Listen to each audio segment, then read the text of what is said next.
Minshew mania, huh? All right, let's run it.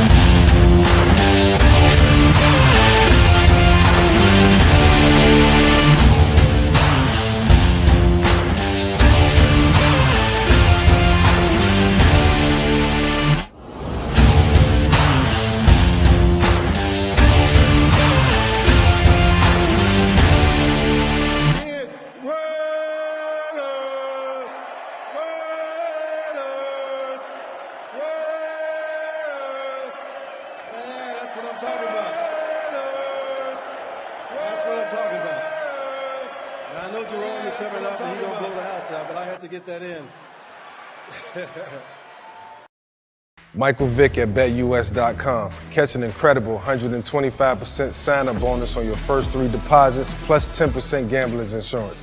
BetUS, my online sportsbook and casino. Yo, salute to everybody here in the building, man. Appreciate you guys as always. Salute to the greatest chat in YouTube history, man. Real quick, salute to our proud sponsor. This live stream is powered by BetUS.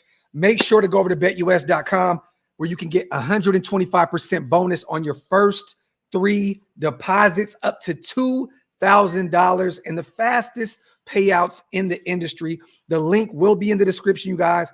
Also, my personalized link will be pinned in the comments section, man. Salute to the greatest chat once again, man. Wipe them feet. Make sure you hit that subscribe button. We are on our way to 30K.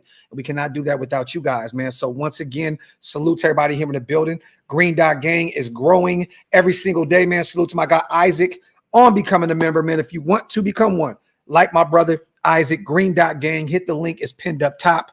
Salute to the 300 people already here in the building. And Victor, OakLosVegas.com. It is on the ticker on the bottom, brother. If you would like to go over there, man, and show some support, we definitely appreciate it. OakLosVegas.com, man. Go check it out, man. How are we feeling today, you guys? Big news broke today. We are officially in Minshew Mania. It's the Minshew Mania area, right? Or era. My apologies. In Las Vegas, Antonio Pierce, our head coach, came out today during his presser and stated that Gardner Minshew won the job. He will be the QB1 moving forward. Aiden will be our number 2. He said that him, Tom Telesco, and Luke Getsy, all 3 talked about it, as a unit, and they all agreed that Gardner Minshew would be the guy moving forward. They went with the veteran, you guys. They went with more of the proven commodity, so to speak, over our second-year, 4th-round guy, Aiden O'Connell out of Purdue. So I know a lot of people in the uproar right now. You guys know this, right? I was going for Aiden O'Connell. I wanted more efficiency, but it looks as though they are going with somebody that's been there and done that. I've said it a million times. We don't know where Aiden O'Connell's ceiling is, right?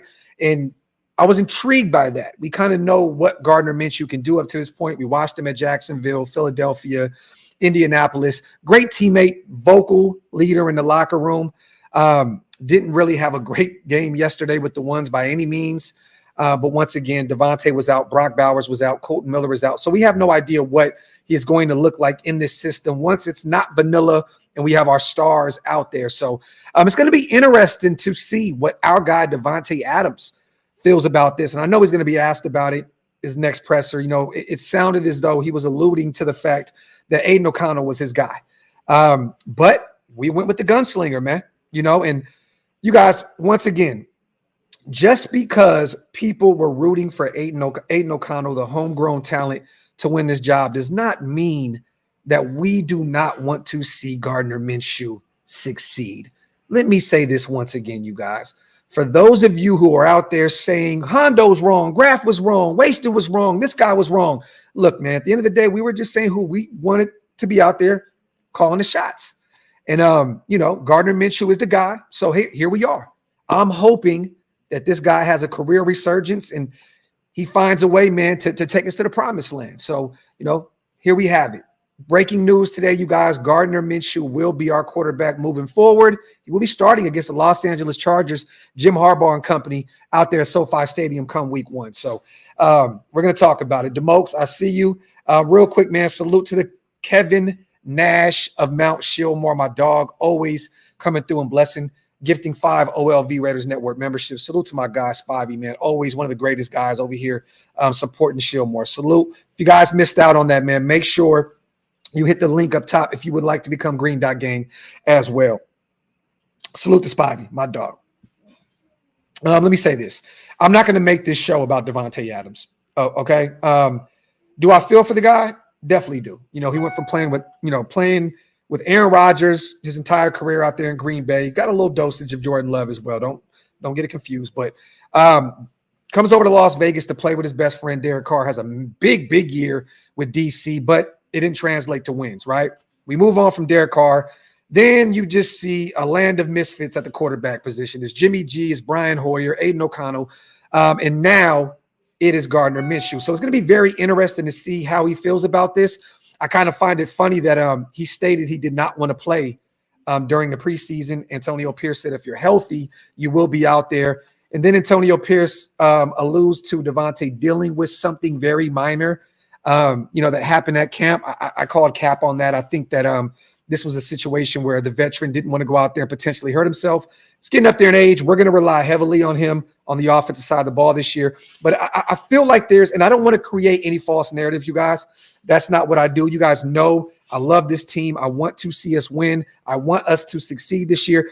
But I feel like there's some type of weird energy there between Antonio Pierce and Davante Adams, our all-pro wide receiver. It's going to be interesting. But let me say this. If you ask for a trade, it is what it is. You know, if you don't want to be a Raider, get out of here. Simple and plain. I don't care who you are. You could be anybody on this roster. If you want to request a trade and move on and you don't want to see this thing through, be my guest. Go on and try to find the promised land elsewhere. You know what I'm saying? But do I want Davante to remain a Raider? Definitely. It's going to be very difficult to pay him the rest of this, contract these next 2 years, $40+ million a year.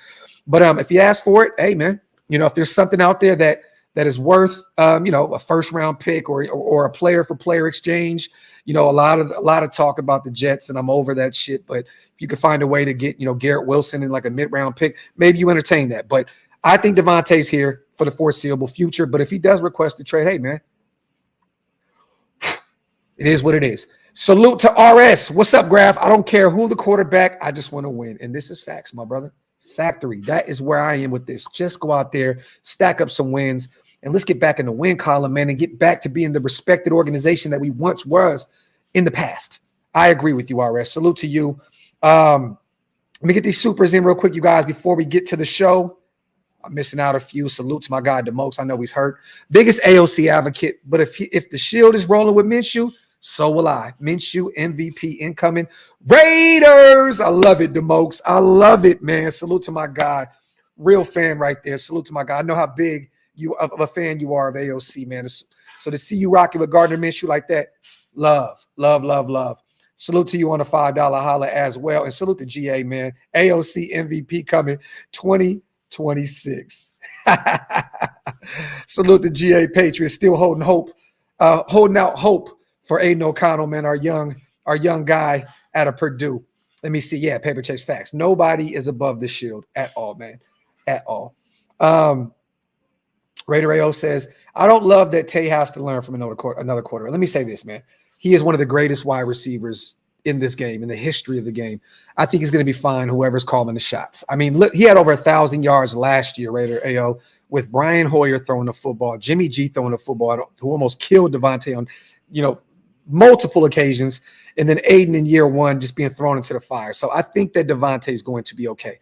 And the one thing, AO, that we do not have to worry about, and we've talked about this a lot, right, is that the Luke Getsy connection, the Luke Getsy effect, the close time that they spent out there in Green Bay those few years when I think he was a quality control coach and wide receivers coach out there helping Aaron Rodgers, Davante Adams and company out there in Green Bay. So I think that Getsy understands, let me feed my best weapon out there. I think Davante is going to have a hell of a year this upcoming season, whoever it is at the quarterback position. But I do believe, though, that we have to get the ground game going, you guys. We have to run the football effectively. If you got a chance to look at these two games, right, we threw the ball a lot. And this was AP, Tom Telesco, Luke Getsy and company evaluating what these guys can do in the passing game. Both of them didn't really, light up the stat sheet at all. None of them really looked like they wanted to win this job. They both struggled, in their respective ways, right? I mean, look at this thumbnail right here, you guys. I'm going to show you this photo real quick. In a salute to, I believe CBS Sports did this. Raiders named Gardner Minshew quarterback 1. Minshew, 16 for 33 completions in attempts. Aiden, 21 for 29. He was more efficient.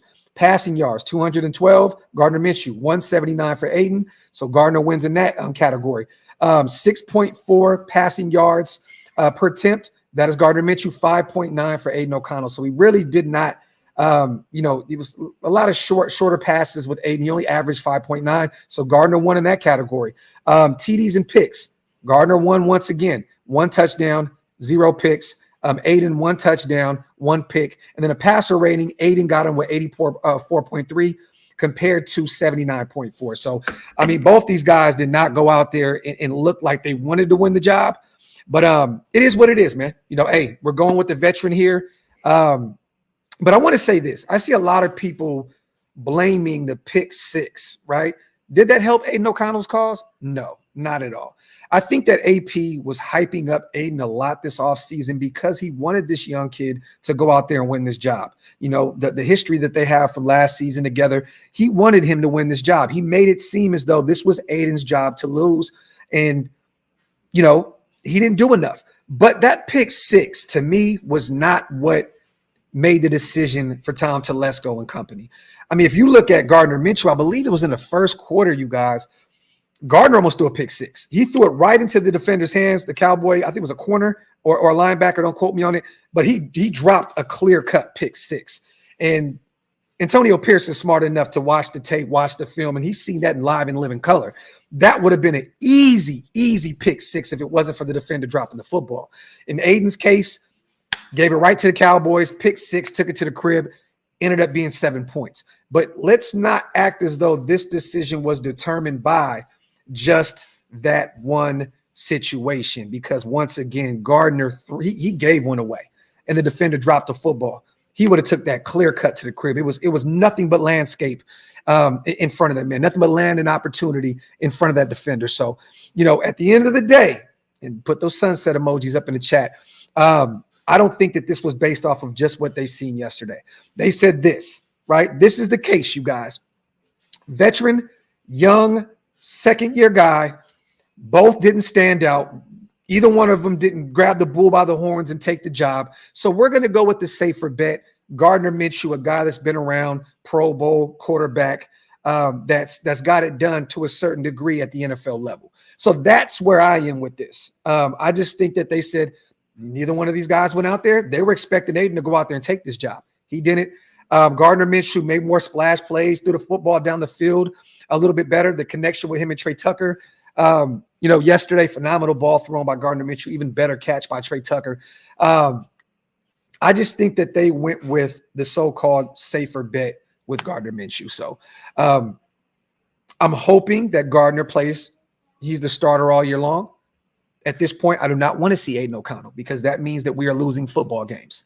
Or this means that Gardner Minshew went down with an injury, and then you're placing, you're placing Nathan Peterman potentially as the quarterback 2 behind Aiden O'Connell if Gardner went down, right? And you don't want that to happen at all. So, you guys, a lot of people placing the blame on Aiden because of the pick 6. I don't think that was the issue at all.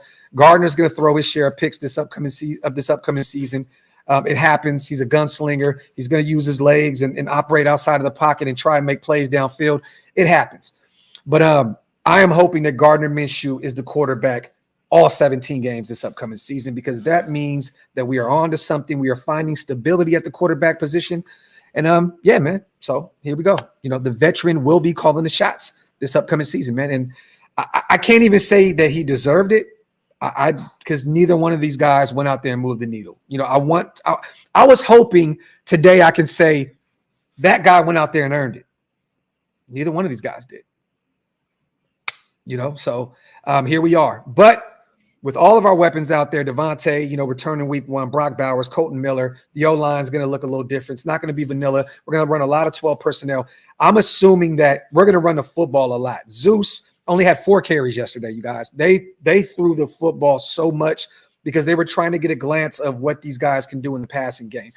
Understand this. Do not judge our season off of 1 preseason game or even 2 preseason games, because we are going to run the football a lot with Zeus, Alex Madison, Lauby, Amir Abdullah. All those guys are going to get reps this upcoming season. So let's not just freak out and trip out, about this situation. We're going to run the football to set up the pass.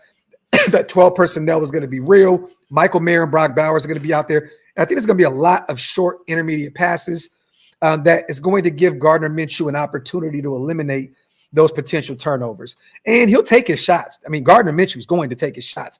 And with Trey Tucker and Devontae Adams and Jacoby, and Brock Bowers on this team, you're going to have to throw the football down the field. And Gardner can do that. But I do believe that Luke Getsy is going to be a lot of short intermediate passes with Gardner Minshew out there. Run the football effectively. Find your pass catchers in those, like I said, those short distance type situations. Get those guys. And we're going to depend a lot on Yak this year. Brock Bowers, Yak Monster. Jacoby, Yak Monster. Devontae Adams, Yak Monster. Michael Mayer, Yak Monster. We're going to depend on our receivers catching the football and getting a lot of yards after the catch. So I'm not mad about this. I was a little disappointed because I thought Aiden was going to win the job.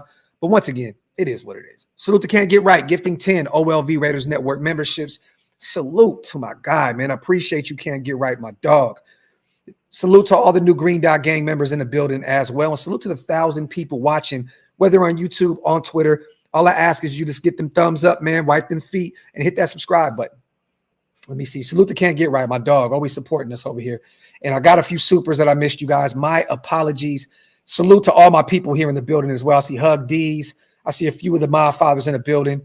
No, Rob, it's clear cut. Minshew's the guy. I don't think there's going to be a pivot. That is a bad sign in the locker room for you to name your guy and then totally go the opposite way come week 1. So no, you don't want to do that to that locker room. You don't want to do that with the chemistry that these guys have. It is Gardner Minshew's job. So no, in case, Minshew goes out there and shits the bed, we'll definitely see Aiden at some point. But no. Once you name your starter, I don't think that AP is going to play around and flip the script, because that would be very, very disrespectful to Gardner Minshew as well. So you don't want to do that to your veteran quarterback that came over here in free agency. Salute to Joe as well, my guy. Love him, support for AP and Minshew, but this might be the first decision I agree with heavy. Minshew's too erratic. I'm hoping for the best, but respectfully, my optimism went down a bit. I can't lie. Well, you know what, Joe? Look, in a sense, to a degree, I agree with you. But once again, a lot of vanilla out there, man. A lot of vanilla. We have not seen what Gardner or Aiden can do with all of our starters out there and Getsy's full playbook on display on the offensive side of the ball. So I'm not going to give up hopium yet, right? I'm not going to quit smoking my hopium. I'm still optimistic about this team. I want to see what this looks like with real live reps when football matters the most, when the season starts. So, I'm not losing any hope here. Not losing any hope. I see a lot of people 3-14 and 4-13, and I'm not doing that. I still have that 10-7, 11-6 range. I think this defense is going to be phenomenal. I know Jack had a few plays out there yesterday that were questionable. Backup wide receiver cooked him in the back of the end zone for a touchdown. There's a few other plays that he gave up a few yards that you don't want to see out of your corner one. But Jack Jones is an aggressive corner. That's what comes with cornerbacks that play, aggressively. It happens. Going to give up a big play, going to make a big play. You know what I mean? But it's all good, man. Salute to Isaac Dox, my brother. I've been away for a while, but I'm back. Let's go, man. Let's get into it. Tyree, man, what the F do we need to trade this guy? He looks slow. Thoughts. Let me say this, man. He was in the backfield. I seen him back there in the backfield a ton, actually, yesterday. Didn't get to the quarterback, a few hurries, I believe. I don't know if they put those on a stat sheet, but he was in the backfield, but he's definitely slow. You want to see him. Me and Wasted talked about this numerous times. You want to see him be able to go out there and perform, especially with those backups. You know what I mean? Like, who wouldn't get some type of production with Malcolm Kuntz on one edge, Christian Wilkinson or Christian Wilkins at the DT position and Max Crosby on the other edge, right? If you have him at DT, he's going to get some type of production because there's only so many guys that you can account for. I'm not giving up on him yet. I'm not. He's on a rookie deal. It is an expensive rookie deal because he's a top 10 pick. But I want to see what these live reps look like. But up to this point, I got to be honest, I'm not sold on Tyree Wilson at all. But I'm not going to give up on the young pup just yet. I want to see what he can do in live action when the season starts. But at this point, man, I just give Malcolm Kuntz his extension, and just run with it. And if Tyree doesn't develop here in the next year or so, you may have to entertain moving on from him. But I mean, he's on a rookie deal. If you give Malcolm Kuntz a nice deal right now, 4-year extension, pretty much by the time Malcolm Kuntz's contract is up, Tyree will pretty much be re-upping. So I don't know, but I'll tell you this: if he continues to look this way, that 5th-year option is not an option at all. He needs to step up. He needs to step up, man. And when you've seen him play against a bunch of backups, you expect a first-round pick, a top 10 pick, to go out there and make some noise, and he didn't do it. So very, very disappointed in Tyree, but I'm not willing to just give up yet. I'm not giving up yet. Salute to 10 Commandments, my guy. We moved the football all preseason, which QB gets us an end zone. Do you think Gardner is better at solving our red zone issues? I mean, he's more proven, 10 Commandments, right? He's definitely more proven. I don't know. I don't know because I don't know what both of these guys look like in this particular scheme that Luke Getsy runs. Once again, a whole ton of vanilla. So I don't know. But if AP and Telesco and Luke Getsy, if this was a package deal, agreeing that it was Gardner Minshew, I'm assuming that those 3 guys think that Gardner can be the guy to go up there and put up touchdowns over Aiden. So we shall see. It's the waiting game. Can't really give you an answer with that yet, but hopefully it's Gardner. Hopefully it's Gardner because he is officially our quarterback 1. Salute to the 1,100 people in the building, you guys. As always, love y'all. Appreciate y'all. Salute. Salute to Spivey as well. And for those who are just pulling up, you guys, we are talking about the breaking news that dropped today. Gardner Minshew, the veteran journeyman quarterback, was named quarterback 1. Aiden will be quarterback 2. Salute to Spive. Good morning. Oh, wait. I thought he said good morning. Gardner Minshew was not my first choice, but he is a dog. Going to show my autographed Jack Tatum jersey. And will these bastards to win?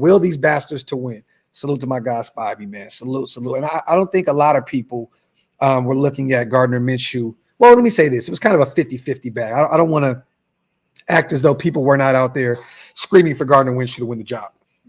But, they took the skill set that they think is going to translate to victories, right? A guy that can utilize his legs, create plays outside of the pocket, extend plays. They went over the statue type play that Aiden O'Connell was accustomed to playing. So, hey, man, once again, I just hope this translates into victories on the football field. So salute to Spivey on the $5 special as well. Salute to Raider Ramp, my dog, also on a $5 special. All factors into account. I agree with it. LA, Cleveland, Baltimore, all early with our O-line injuries. We need someone who can move and can't afford a slow start. Hey, man, I'm here for it. And Antonio Pierce said that as well, Ramp, during the presser, that we want to start off fast and that they thought that Gardner Minshew would be the guy that would be able to make that happen for us. So here we are, but you're right. You're playing against some big time defenders those first 3 or 4 weeks. You got the Chargers with Khalil Mack and Bosa. Gardner Minshew, he can escape the pocket and use his legs. Aiden he's gonna stand up in the pocket. You know what I mean? So yeah, Cleveland, one of the better defenses in the league with Myles Garrett and company out there. Baltimore always has a phenomenal defense. And then Carolina, week 3, our first home game, they always have under the radar type defense as well, even after moving Brian Burns out there to the Giants. So yeah, man, we're definitely be facing some nice defensive lines early on. And they thought that Gardner Minshew, with the skill set of utilizing his legs, is going to be the guy that can unlock that success on the offensive side of the ball. So salute to Ram. Hey, you know what's funny, Omni? Isn't it hilarious? It's hilarious that last year we were laughing at Gardner Minshew, right? Even though we took that L, Gardner Minshew beat us, but Max was out there calling him a little ass boy, and now he is our starting quarterback. The irony in that is just absolutely hilarious to me, that Max went out there and was talking his shit. And now, boom, the irony. Little ass boy is our quarterback one. Salute to the big Valboski. QB decision locks in first unit in square away miscues. GM Gardner Minshew gives play extension. AOC doesn't. That's how he beat us with less last year. Regardless, we have a backup that most wanted as a quarterback one. Now, that's a good way to look at it, but you can also flip the script and look at it both ways, right? That both of these guys are backups. Big Valboski, because Gardner Minshew has been a career backup. He's been a spot starter, but we were hoping that Aiden can beat him because he's been a career backup. Yeah, he's been a spot starter. Anthony Richardson goes down and so on and so forth. Other situations, he was kind of thrown to the fire to be quarterback one. But you can flip that script as well and look at it the total opposite. We wanted Aiden to win because Gardner Minshew has been a career backup. So now we potentially have two quarterback twos on the roster that were fighting for the number one spot. So, but I hear you, man. Salute to you on a $10 donation as well, man. I appreciate you always supporting us, brother. Salute to GA as well. Okay, new hot take. Getsy's going to use AOC like we use Mariota. Put him in on third downs as a dual threat option. Cap Raiders. Salute to GA with the troll. My God. Salute to the 1,100 plus people here in the building as well. Salute to Felon. I think it's safe to say we'll be drafting a quarterback. Oh, this is factory outlet, brother. And I think that I think Atlanta definitely ruined our party in terms of the quarterback position. I think that Michael Penix Jr. was definitely on our board. I do believe that he was definitely an option for us at 13. And we pivoted once Atlanta took him near in the top 10. And we took Brock Bowers, the best player available. And I love that Brock is here. But, and he's a generational type talent. You always want to be able to build your roster around players like Brock Bowers. But if Michael Penix Jr. was there, man, I think, Felon, they would have took Michael Penix Jr. even over Brock Bowers if he was available at 13. So, yeah, man, next year, another deep quarterback class. There's a few veterans that may be available as well, so stay tuned. But let's just hope that Gardner Minshew goes out there and balls out. Salute to my brother Hug D's as well. Little ass boy MVP incoming. Salute to my guy. My dog. Appreciate you, brother. The GOAT himself, the my father himself. Hug Dizzle. Salute to Andre Ashley as well, my guy. Start Minshew and he doesn't play well. There's hope turning into AOC. You hope that during the season, AOC improves as he gets more comfortable in this. Oh, there you have it. I mean, you guys look. There's still a chance for Aiden to go out there, in practice and show what he's made of, with this coaching staff. You know what I'm saying? But moving forward, this is Gardner Minshew. This is the Gardner Minshew show. I don't think that any of us should hold out any more hope on Aiden O'Connell. I just mean this season because that means that we shit the bed. You know what I mean? I'm not holding out any hope for Aiden O'Connell this season. It is the Gardner Minshew show. It is Minshew Mania, baby. This is what it is. We're going to have to rely heavily on our defense. We're going to have to run the football very, very effectively to set up that passing game. And like I said before, a lot of short, intermediate passing plays, to get our pass catchers the football. We're going to depend a lot on Yak. I've said that again, and I'll say it a million times. Yak, yak, yak. Let me see. Salute to Jose as well. Not happy about it. Kickoff is weak as fuck. Shaking my head. Salute to my guy Jose as well. Salute to my brother Rick in the building, man. Brave Raider. Hey, Circle of Life says the ATO move was an NFL move to make sure Raiders didn't get Penix. Man, I don't know, man. They gave Cousins a lot of guaranteed money. I think they believe in Michael Penix Jr., but I think they're very afraid of that Achilles injury and his age. And they're already sitting him, right? Raheem Morris is already sitting Michael Penix Jr. in preseason. They said we've seen enough. He's not going to be out there playing anymore. So to me, that sounds like a guy that could already go out there and start for those guys if Kirk Cousins goes down. So something to definitely keep an eye on. J-Ro, no. If anything, man, you got to remember, Ro, this is a kid that was pretty much a walk-on, right, at Purdue, and he was like the 8th quarterback, like on the depth chart. He worked his way up, and ended up winning the job and looked really good out there in Purdue. This is a guy that has overcame a lot of obstacles in his young career. I don't think this does anything to AOC's confidence. If anything, I think this is going to make him work harder and make him respect the process even more. Make him dive into his playbook. Make him, sit next to Luke Getsy even more and say, what do you need out of me moving forward with Gardner Minshew as the guy, and how can I get better with my game? I think that AOC is going to take this as a learning type situation. He's going to learn from it. He's going to grow from it. But I definitely do not think this is going to rattle his confidence at all. If his confidence wasn't rattled last year, J-Ro, getting thrown out there when Brandon Hoyer was benched, and then moving and putting him off the bench, putting him back in, I don't think anything's going to ruin this kid's confidence. I think right now he feels like he's just playing with house money, So he's in the NFL, 4th round guy. He already has some experience at playing starter minutes. I don't think that this is going to rattle him at all. Salute to my guy Isaac once again on the $5 special as well. My guy, Docs, it's time to take the training wheels off. Full squad, week 1. Let's get this dub in our second home in LA so I can turn up on my birthday, 9/11, man. There you go, Isaac. I love that, brother. Salute to you, man, and happy early birthday to my guy Isaac, man. Appreciate you, brother. Let me see.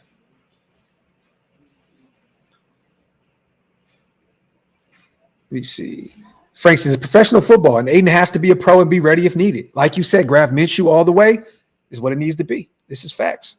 I do not want to see any more Aiden O'Connell talk at all, you guys. Gardner Minshew is running the show, period. It's his job. As much as I wanted Aiden to be the guy, I am not going to be out there screaming for Aiden O'Connell to be the guy moving forward. It is what it is, unless Gardner goes out there and looks terrible, which I hope it doesn't happen. Under over 60 receptions for Bowers. Docs, that's a good question, Mark. Let me get to the chat with that, you guys. Salute to Mark Carbone on a $2 donation. Over or under, you guys. The over or under with Brock Bowers. 60 receptions. I think it's going to be difficult this year, to be honest with you, man, with all of the receiving weapons that we have. Devontae needs to eat. Michael Mayer needs to eat. Trey Tucker is ready to take that next step in his superstardom potentially this year. He's already looking phenomenal for us in training camp in preseason. And then you got Jacoby Myers out there, a guy that I know for sure wants to finally break that 1,000 yards. I don't know if he's going to do it this year because of all the weapons we have. And then you look at Alex Madison and Dylan Lowby and Amir Abdul. They're going to get some reps in the passing game as well. So I'm going to take the under for sure because there's only one football to go around. There's too many weapons. But can he be a guy potentially down the line that can get 60 plus? Definitely. But I'm going to take the under on that right now. Definitely. And I like that you brought that up too, because I want to ask you guys this. Once again, man, this show is sponsored by and powered by BetUS, you guys. I want to get your guys' take on this. And Rico, I'm going to bring your super back up here in a second, brother. Salute once again to BetUS. They put this out there, y'all. I put it on Twitter, and I believe I put it on Instagram. Zamir White, 2024-25 regular season rushing yards projections. The under 115, the over or under on 800 yards rushing. What do you guys have here? The over or the under on Zamir White with the 800 yards? I want to get you guys' take on this. I have the over easily. I think that Zamir is already running the football effectively in preseason, even with the only few reps that he's gotten. A touchdown. I think he had one rep yesterday, a long of 17 yards. I mean, Zamir looks like he is ready to go. So I'm going to go with probably 1,100 yards with Zamir White. So I'm taking the over. And if you guys want to place a bet on that, make sure to go over to BetUS where you can get 125% bonus on your first 3 deposits up to $2,000. And I promise you guys, the fastest payouts in the industry. The link will be in the comments section and pinned, and it will also be in the description. Once again, salute to our sponsor, BetUS. I'm taking the over 1,000,000 times right here. I got 1,100 yards for Zamir White this season in the ground game. All right, let me get back to my guy Rico super real quick. We'll get back to the show. Salute to everybody here still supporting, man. 1,200 people here in the building. If you're crying in the chat, get the F out of here. It wasted talent, the New York accent. Get the F out of here. It's Raider Nation for life. Take that shit elsewhere. Talk that shit, Rico. Talk, brother. Talk. Salute to my dog. Appreciate you on a $10 special as well, man. Let me see. Salute to Circle of Life. Your podcast is like a breath of fresh air. The Graphk. Preach, my brother. Salute to you, man. Circle of Life been around for many moons, too.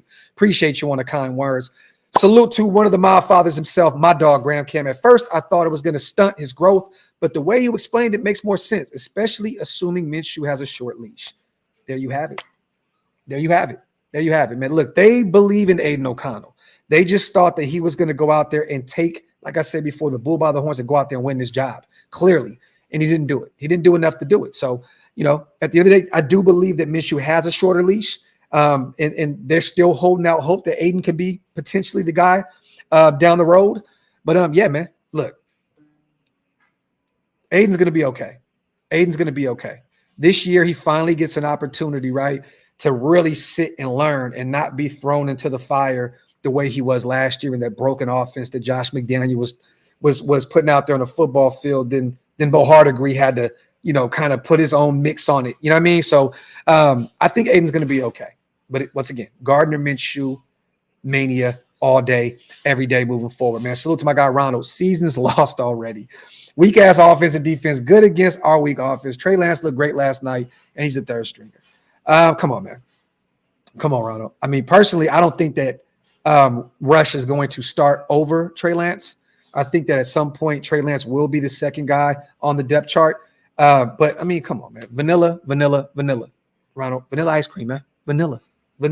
You would have loved to see Max and company go out there and get a few sacks, right? You would love to see Jack Jones or Jacorian Bennett or, Trayvon Merrick, Marcus Epps come up with a pick. Yes. This shit don't matter, Ronald. It does not matter. Please do not put so much stock into these preseason games. Ronald, we're going to be fine, man. We're going to be okay. And the good thing is, you guys, we are playing against a football team out there in LA week 1 that the last time we faced them, we put up a 63 piece on them, but they have a new head coach. They have a new offensive coordinator. They moved on from Brandon Staley. They have a bunch of new moving parts. They moved on from Keenan Allen. They moved on from their other receiver. Now they have a bunch of young, unproven guys, Lab McConkey, Braden Rice, DJ Chark, who's always injured. That is a great game to go out there and build some momentum, and it's a familiar place. We run LA, SoFi Stadium. Our fans are going to be out there full force. We're going to be fine. Take these 2 losses with the Vikings and Cowboys just take it with a grain of salt, man. Take it with a grain of salt. We are going to catch a team in the Chargers trying to figure this thing out. And I'm already hearing they're struggling out there at training camp. Justin Herbert's already dealing with a foot injury. We're going to catch them lacking, and that's what's going to build this confidence for Gardner Minshew and company on the offensive side of the ball, and the defense is going to feast. Salute to Fuck You, the greatest name in YouTube history. Minshew led the Colts, and if I'm not mistaken, even the Jags to the playoffs. He knows how to get there. Keep the faith, nation. Salute to my guy. I'd have to double back. I got to talk to East Coast Grid. I don't remember him taking the Jaguars to the playoffs. But, hey, man, look, I'm hoping that somehow, some way he can lead us down to the promised land and we can have a playoff berth this upcoming season, man. Salute to my guy. Salute to 10 Commandments. Also, the first play against the Cowboys was a read option, which Zeus ran for 17 yards. Who would have believed AOC would keep the ball? Minshew may open up the playbook. 10 Commandments always coming through with a haymaker, man. And he always lives up to his name. $10, 10 Commandments, man. Salute to my guy, 10 Commandments, with a haymaker. Yes. Salute to my dog. And once again, you guys, I said this earlier on in the show. I'm hoping that people are not putting too much stock into the whole Aiden O'Connell pick 6. I do not believe that was what determined this decision by this coaching staff at all. Gardner threw a clear-cut pick 6 that the defender of the Dallas Cowboys dropped. So I don't think that was the reasoning behind having Aiden O'Connell lose the job. Once again, I think that this coaching staff expected him to go out there. They put a lot of confidence. They pushed him in the media. He's the guy until he's not, and he just didn't live up to it. It is what it is. We need that first W at SoFi. It's our home opener. Salute to Raider Jimmy, my dog. I appreciate you. As always, my brother. Salute, my guy, man. Salute to Ty. Just got here. What I miss. Also, I'm at peace with the Minshew of being at quarterback 1. Not sure why there's so many haters. It's Raider Nation, not one person. Talk that talk. Salute to my guy, Ty Davis. We're just talking about Minshew winning the number 1 job, brother. So you missed out on just my take on it. Run the show back if you get an opportunity to. Salute to my guy, Ty. Yeah, I didn't think he did. Yeah, and Blake Bortles was the guy that led him to an AFC championship game, which they almost won. But they lost, I believe, that game in the fourth quarter. So But either way, Minshew has definitely had some big wins at the NFL level. Salute to the 1,300 people in the building, y'all. Wipe them feet, man. Hit that subscribe button if you guys are not subscribed yet, man. If you guys are just waking up or you're just seeing the news, breaking news dropped today, Gardner Minshew won the quarterback one job. Aiden O'Connell will be quarterback 2 right behind Gardner Minshew. Salute to Super Active 909 on becoming a member as well. I appreciate you, my brother, so much. Welcome to Green Dot Gang. If you guys want to become a member, like my guy 909, make sure you hit the link up top. It definitely helps keep the lights on over here at OLV. Let me see. And salute to my dog, LV Maximus. I see Yeti in the building. All my people, get some questions in, you guys. I'm going to do about an hour-long show. Get some questions in. Let's have some fun. Westwood, you got to be fair, right? And look, I call bullshit when it's bullshit, okay? But Honda was not the only guy that was out there covering the team saying that Aiden was going to win the job. There was plenty of other beat writers, content creators, so on and so forth, stating that Aiden was winning the job. Okay, so this is not a situation where I'm going to take the opportunity to try and shit on Uncle Hondo, man. Yeah, he stuck with it, the whole time saying Aiden was the guy. I mean, I did. Shit. I mean, if y'all want to say I got to eat crow, then I got to eat crow. Even what I seen yesterday, I still had Aiden O'Connell winning the job. But they looked at it a different way, and I'm not the one calling the shots. So I'm not gonna beat up on Uncle Hondo for that, man. It is what it is. A lot of people were wrong. Most people were wrong. So it is what it is. Let me see. Y'all crazy, man. Yes, Axe, this team is built to win 12 personnel, speed, route running, and running game. I'm confident. There you have it. There you have it.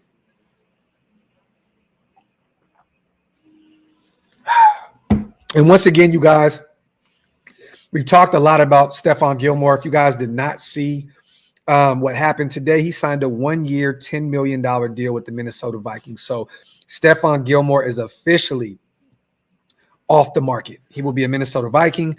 I'm assuming, and I've said this for a while now, Adoree Jackson may be a Raider here soon. I know they like Richardson a lot. I know they like MJ Devonshire and some of these other guys that are going to be rotating in and out at the corner position. But Brandon Faison, where's he at? Where's he at? I haven't heard his name in many moons. Where's Brandon Faison at? I know they love him because of the measurables, 6'3", 6'2 and a half, 6'3", somewhere around there. They love the measurables, right? But he's not on the football field. Where is he at? I'm assuming that we may have to move on from him, here shortly. I think we'll save a couple dollars, maybe like $2 million, something like that. Don't quote me on that. But you can take that money and throw it to Adoree Jackson and bring him in. I think we're going to have to get another corner here soon. Let me see. Salute to my guy, Rick Glenn, another one of my guys that have been around since day one. Salute to my dog. And Dalton Wagner did play at right tackle last night. He got some reps out there. I read that Minshew is really good in 12 personnel, which we will see a lot this year. His experience and mobility made the difference. Thoughts? Well, what's funny? Somebody corrected me on that. And I have to shout out, I forgot who it was in the chat. It was in the comment section, actually.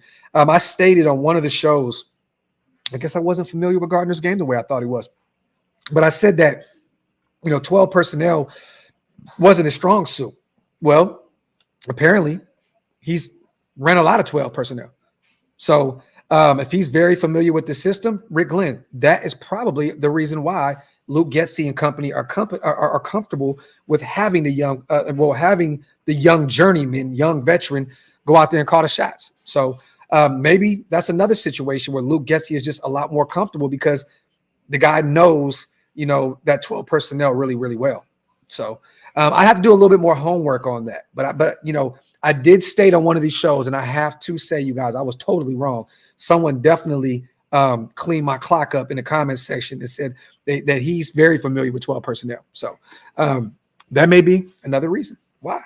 Look, I watched the NFL in its entirety, right? But I am completely just Raidered out. So there's going to be some things that we miss here and there when it comes to the other teams. So I didn't really follow Gardner Minshew around like that. You know what I mean? So, and Mark, he said, O-line in trouble. I'm going to tell you this.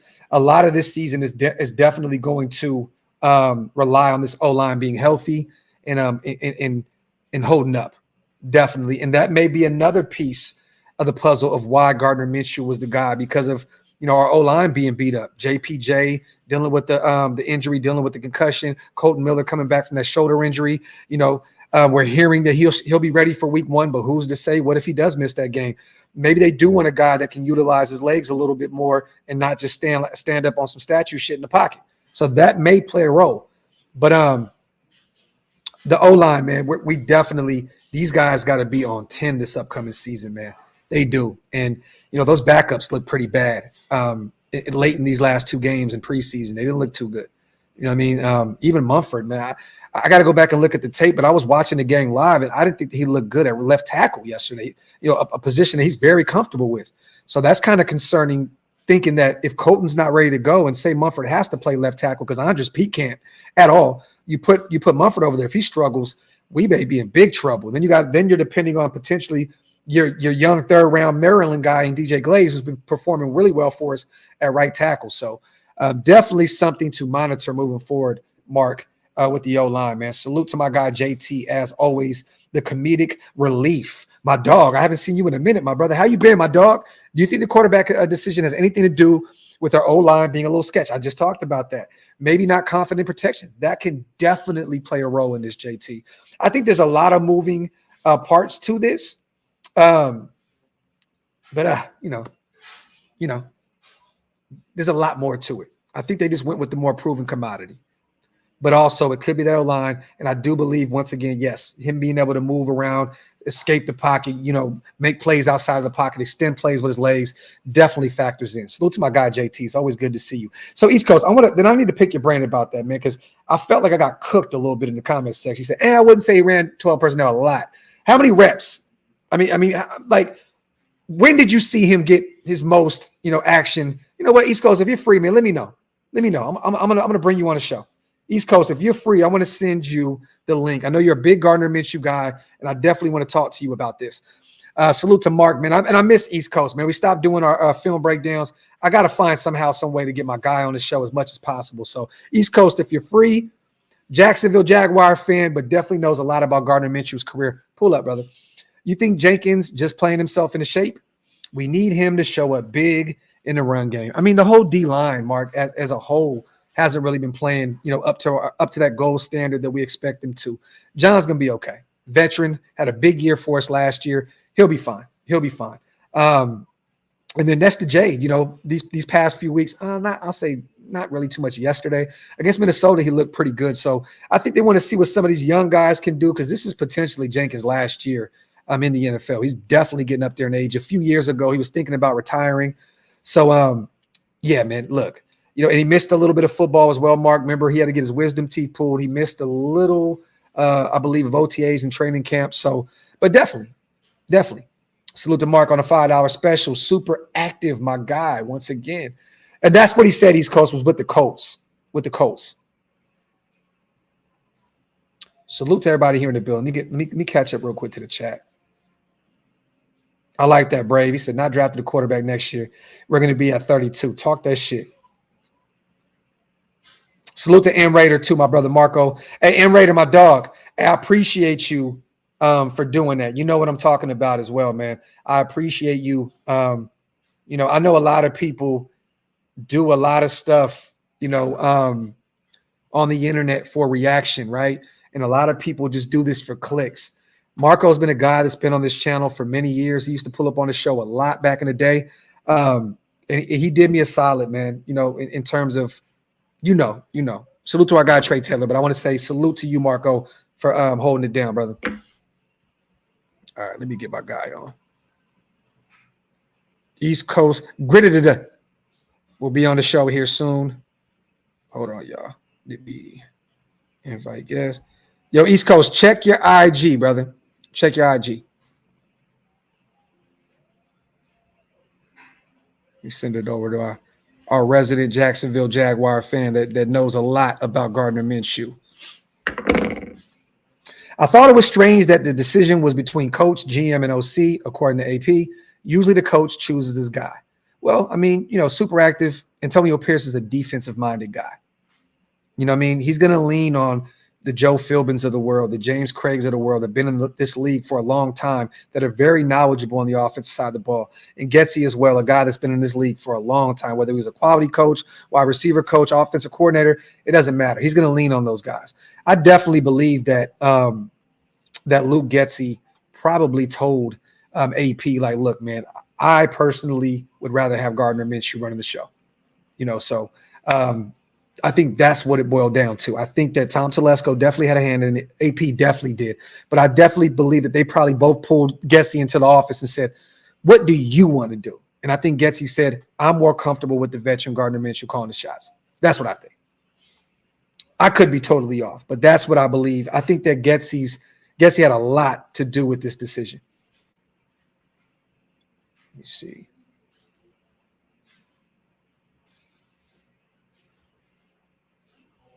Salute to everybody here in the building. Salute to that Raider, man. I appreciate you, brother. You should be at 100K subscribers, man. Appreciate you. One day, man. One day we'll get there, brother. One day we will get there. Salute to the 1,300 people once again here in the building. You guys are phenomenal. Wipe them feet, y'all. Hit that subscribe button if you guys are not subscribed yet. Salute to my little bro, Hammer, in the building as well. Appreciate you, bro. Had fun last night calling that game, even though it was boring as hell. And it was nasty, nasty work by our Raiders. But, yeah, man, we've called worse games, right, Hammer? We've called worse. We called the Minnesota game. No, matter of fact, I don't think you were there. The 3-0 game, I think you were out of town. Axe, I appreciate you, brother. Let me see. Keegan, don't put that into the universe, man. Don't put that into the universe. Salute to LV, my guy. Watching AP's presser, was not convinced he was totally behind the call. Yeah, I don't think he was either. I think he was disappointed. LV, I think that he expected more out of Aiden O'Connell. I think that he wanted to, have the guy that played a role in him winning this job last year win the job this year. If it wasn't for Aiden O'Connell going out there and playing a pretty good stretch of games at the end of the season, limiting the turnovers and all that good stuff, I think that AP may have not gotten his job. So he wanted his guy to win. He wanted his guy to win a job. You know what I mean? So, and yesterday he seemed very irritated, with this whole quarterback room, because it seemed like none of these guys, they're playing hot potato. You take the job. You take the job. You take the job. It seemed like none of these guys wanted it. It's nasty work. And you guys, please, I don't want to talk about Davante Adams anymore. I promise I don't want to do it. I put a tweet out earlier today. I said that Davante, welcome to Tim Brown's world. Welcome to Tim Brown's world, okay? I mean, Davante, most of his career had the blessing and opportunity to play with Aaron Rodgers, a future first ballot Hall of Famer most of his career. Tim Brown, man, year in and year out was playing with scraps at the quarterback position, man. You know what I mean? So welcome to Timmy's world. Welcome to Timmy's world. You know what I'm saying? Davante, go out there and ball. Go out there and play football, man. You know what I mean? Whoever's at quarterback, it is what it is. You know what I mean? Go out there and ball. But, Tim Brown was always a businessman, always went out there, played football, and didn't complain, man. He went out there and did his job. So if this becomes a situation, you guys, once again, where Tay is upset and he's like, yo, whoop, whoop, and he wants to get moved, then move him. Move him. My dog, what's up, brother? What up, man? Hey, I made a mistake. Mistakes were made. Okay, so I got you talking about that? Yo, my dog is naked in the face. Naked in the face. Yeah, that's crazy, bro. It was nasty work. I actually, like sometimes on your clipper, you have like that little guard that goes on, and then it'll go up or down, or depending on where it was. Yeah, the thing was like off centered, man. And I went out, I said, Zzz, and I was like, shit. Well, you look 10 years younger, brother. So hey, it's all good. So you have as long as as I look 24 again. Huh? I said, as long as I look 24 again. Yeah, you definitely do. You definitely. How you been, brother? I'm good, man. I can't complain. Everything is moving. Football season for me actually starts. Well, it's already started because of the preseason, but college is next week. Florida State plays on Saturday, so I'm good to go. You're hyped up, bro. I know it. How are you feeling about this move right now? I know you are a major Gardner Minshew supporter. I know that you. Well, we talked. You kind of was a back and forth conversation of kind of going back and forth. Was it Aiden O'Connell? Was it Gardner Minshew? You know what I mean? But how do you feel about this? Did you get an opportunity to watch those 2 games? I didn't get a chance to go back and watch your game yesterday, but I did watch the first game. So that was one that, I was honed in on. Yeah. I like the move. It's like when I told you before about what would you do as the coach right now, bringing a Gardner Minshew in, having the season that he had, a guy that's dynamically able to learn a different playbook because he's been with 4 different teams. So you have to think about it from that aspect.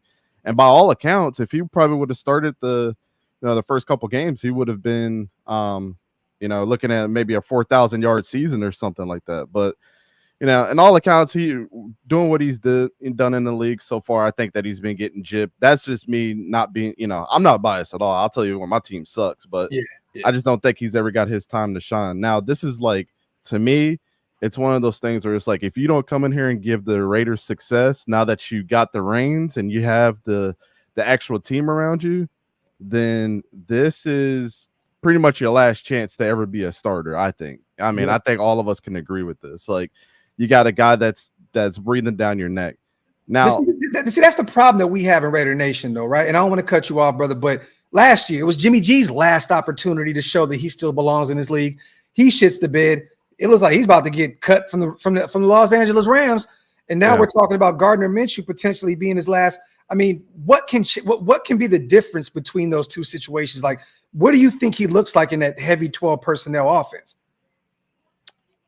He's coming from a familiar place where they ran it. They had the Mo Alley Cox of the world into Jelani Woods, and they had about 200, 300 yards apiece last year, so they ran that a bunch out there. When I go back to what the Eagles did, Dallas Goedert mixing in with a couple other guys didn't really work out. Grant Calcaterra and things like that. I think he was alluding to Indianapolis last season. Okay, I mean that's fine, but if he came in your comment section and totally blew you up, oh, he's done this before, I wouldn't say that's something that he's familiar with. He was familiar with it last year because they ran it a lot. Yeah, but if you go back to even the Jaguars days, James O'Shaughnessy was our best tight end, and we were only using a 2-back set then. Then you go back to his college days. If you know anything about Mike Leach, they're running the air raid offense. There was no tight ends really being involved in that offense or even running back. So, to say that, I mean, this is going to be a different learning curve for him with different players. By all accounts, having a fast player like Trey Tucker. Yeah, he's been balling, brother. He's been balling. These are 2 of the better tight ends in the league if they can meet their talent gap. And, a slew of running backs that are not as good as Jonathan Taylor or Zach Moss, but in my opinion, but can get there behind 2 good tight ends in the way that they can block. Like I said, having a tight end like Brock Bowers is like having an extra tackle or swinging guard. Like, it's like an extra 3 players on the field, bro. It's an extra tight end, it's an extra receiver, it's an extra block. He can do it all. People don't understand the impact of Brock Bowers. I'm just letting you know. Yeah. We watched the film, but that was just one live stream. I've been watching this guy for 3 years. Do some nasty stuff. So I think that's the thing that you guys have to look forward to. Now, as far as this impact in Gardner Minshew, it's one of those things. It's like you just need to get the ball out. Just get it out. You got the speed. You've got the elusiveness more than like an AOC has. Yeah. But on the other side of that, it makes your quarterback room stronger. It's kind of like when I looked at the Trevor Lawrence situation. And Mac Jones has been balling out this preseason. Yes. And it's been really good. It's been no surprise to anybody, or it's been a surprise to everybody except for me. And I said he's going to put the pressure on Trevor Lawrence. I don't care about the money. Doug Peterson doesn't either. He's had the Carson Wentz that got the contract, and then Jalen Hurts he put in because they were sucking bad. You know what I'm saying? So he's going to make the decision, and he's a quarterback guy. It's the same thing with the Raiders. You put Gardner Minshew in, and you got Aiden O'Connell, who, if you don't think that Aiden O'Connell is pissed off right now, he's pissed for sure. Sitting beside this dude the whole time. You're not worried about the Carter Bradleys of the world and all that stuff right now. You're worried about Gardner Minshew. And you can't tell me every single day that he steps in that quarterback room and they're sitting in there opening up the binder and doing the installs for the next game, that he's not thinking, I can be in there. Oh, that dude's going to be on the alert on this side. He has to watch out for the safety. I can make that pass better than Gardner. I can send a dude in motion to see if I need to identify, whatever. He's going to be comparing himself to that situation. that is going to make him a better quarterback. I'm telling you, man. It gets intense. What do we need to do a lot this year in order to be successful on the offensive side of the ball with Gardner Minshew? Because there was a few times yesterday I watched where Gardner leaves the pocket when he doesn't need to leave the pocket. Like, you know what I mean? And it creates this unnecessary chaos. And I've seen that a few times, and I'm like, why? Like the pocket with you, bro, your O-line was blocking for you. Why are you leaving? And I understand that, he's a gunslinger, and that's what gunslinger. I've seen Brett Favre do it my entire life. I understand, but it's like sometimes you got to sit back there and go through your progressions, man, and don't just first thing you think is, let me get the hell out of here. It ended up being a few plays yesterday where he could have threw a few picks, bro. And I'm a little nervous about that. You got Devontae out there in his early 30s, man. He's on his way out. He wants to win football games. You know what I'm saying? You got Jacoby Myers, who's ready to break out. He's a high-end wide receiver too. We have a shit ton of talent. Why does he do that? And then second part to this question is, what do we have to do a lot in order for him to succeed this season? It's almost like you have to think about the quarterback rooms that he's been in too, and that an evolution of anybody, even year to year. Have you changed a little bit? Have you picked up on something that somebody else said? Like, it's that adaptation mindset probably for him. And I'm in the room with Jalen Hurts and an Anthony Richardson and a Carson Wentz and all that stuff. Like, these guys are not pocket passers. They're not. And when you've seen that every single day in practice, you're going to want to try to emulate that because that's the guy that you're backing up. You know what I'm saying? So you're going to try to put that as a piece of your game too. And the game is changing. It's changing. You're right. And everybody's saying that, right? Like, the Vikings fans have been saying this for years. Even though Kirk Cousins can throw for 4,200 yards and 40 touchdowns every single year, they said if he could have just made that one play with his feet outside the pocket, he would have hit JJ for a touchdown. We probably would have won this game. Mm-hmm. So for me to, for anybody to go out there and think that he's not going to adapt that to his game with all the young guys that have been the dudes on their feet to make plays. Jalen Hurts got a contract for a good reason, right? Yeah. He led all quarterbacks. Then he tied a record for most touchdowns in one season by quarterback. He was balling, bro. So I'm saying, like, you can't think that he's not going to use that, at that time. So, and what was the second part of your question? What do we need to do in order to win with him with the weapons that we have? Like I was saying early on in the show before you pulled up in the chat, I expect a lot of we're gonna run the football a lot, and a lot of short intermediate passes because I'm expecting Luke Getsy to look at his receivers and say, "We need Yak." Just get the ball in your pass catcher's hands and just Michael Mayer, Yak Monster. Brock Bowers, Yak Monster. Tay, Jacoby, all these guys can do it. And then Trey Tucker is the guy that can take the top off the defense. So, short intermediate passes, then you can set up that haymaker that I know that Gardner can throw because his arm strength is definitely underrated. I'm going to be real. He's made a few passes in his career where I'm like, wow, man, like I didn't know he had it in him. But so I think the best thing to think about it like this, Graphk, and to get, if you wanted to give any major excuse for Gardner Minshew out of everything, let's pull back the layers for a second. Okay. Never had a great running back in college. Never had a great running back with the Jaguars. Leonard Fournette was doing this. Mm-hmm. When he got to the Colts, what happened? Jonathan Stewart was not as healthy. Jonathan Taylor went down. Or Jonathan Taylor. Yep. Then you got you went back to Jonathan Stewart, bro. Oregon's finest Carolina. No. That was my guy, bro. Him and D'Angelo Williams. Yes, that was supposed to be the best running back group ever, bro. He could never stay healthy either. Yeah. Anytime you got a running back, his name is Jonathan, their first name, they just never can stay healthy. Jonathan Brooks too. Hopefully he stay healthy, man. Yeah, that too. Carolina guy. Yeah. And then you got with the Eagles, they had Miles Sanders who was like that too. So now you get here in this running back room and you look at like Amir Abdullah, who's been in the league for a little bit. Is he a true number one? Honestly, nobody can say no. We're going to say that, right? He's not even a true number 3 at this point.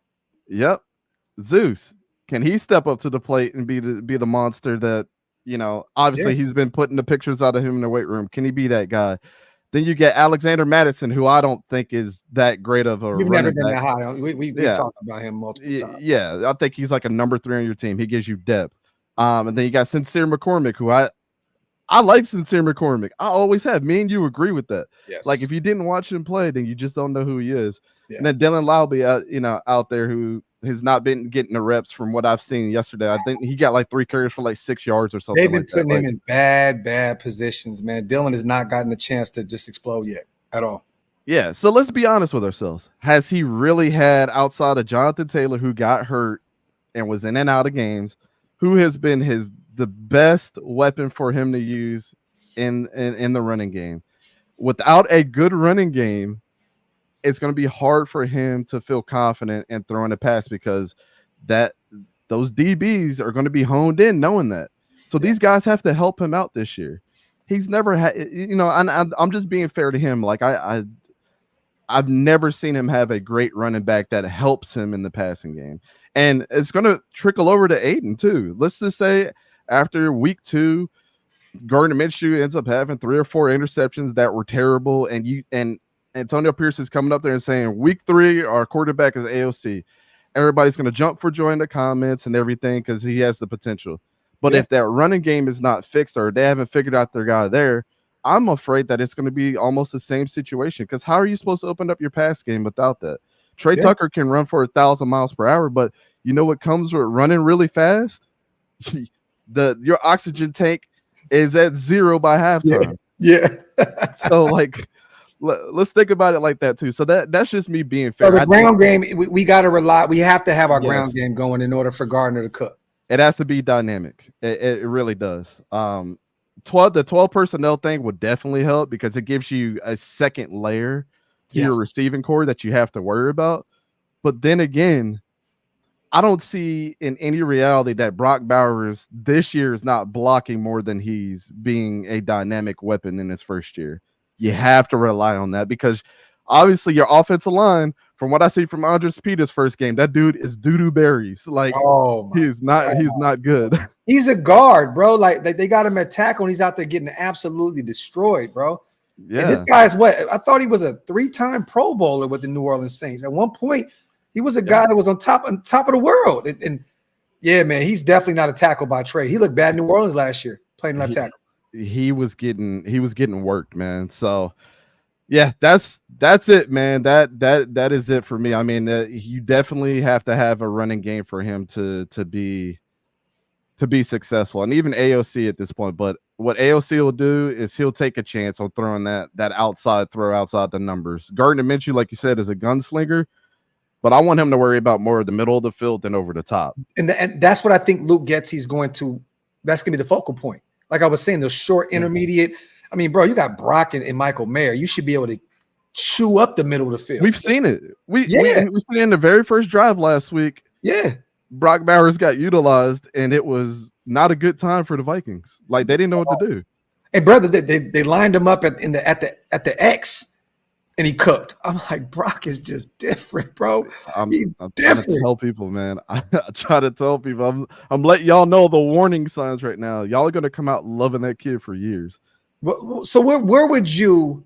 And I know you were like a QB aficionado. You study the game. You're a Jaguars fan, but you're a football fan. Yep. Where does he lie in the top quarterbacks in the league, from top to bottom, from Patrick Mahomes to the end? Where would you have Gardner Minshew? We don't have to go through every team and all that, but I just, in a nutshell, where do you have? Do you have in that 15 to 20, 20 to 25, or even worse than that, or better than that? Where would you put Gardner Minshew with this specific team, with this talent around him? Where do you think he lies? I always do this with my quarterback list. I always put out a criteria of what I would consider the top 32 quarterbacks, right? And if those guys are actual starters on a team, because 33, 34, 35, you can put them in whatever order. That's including the guys with talent. If they have talent, then they should be starters. Mm-hmm. I put Gardner Minshew somewhere, and this is based off of what he did last year and where I feel like his ceiling could be. Matt said he was ranked 23rd last year. And remember this though, Matt. Last year, Jonathan Taylor out for the majority of the season. He had some injuries across the O-line. I believe that they didn't really have too many receivers outside of Pittman too, right? Like he was kind of working with mixed parts. You know what I'm saying? So I mean, that at 23, I think with this defense, we just want a middle of the pack guy. Yeah. And their offensive line has been beat up. Like, let's be honest. Yeah. Like they've tried to get it working out there, and then it's just those guys get hurt very, very often too. Which was the reason why Andrew Luck retired. I mean, they're meeting the same issues right now. I'm afraid for Anthony Richardson, man. I'm gonna be completely honest with you. But as far as where I rank Gardner Minshew, I would say 26, 27, somewhere around there. Fuck. And well, here's the reason. I'm gonna just be fair. I love it. Honesty at its finest. I mean, that's what we want over here, brother. He's 26th, 27th is still a starter in the league because you can only have 32 of them. Mm-hmm. But he would be higher if he was still on the Colts because he's learned a new system and the team is completely different. New offensive coordinator, new everything. And Antonio Pierce's first full season as the head coach.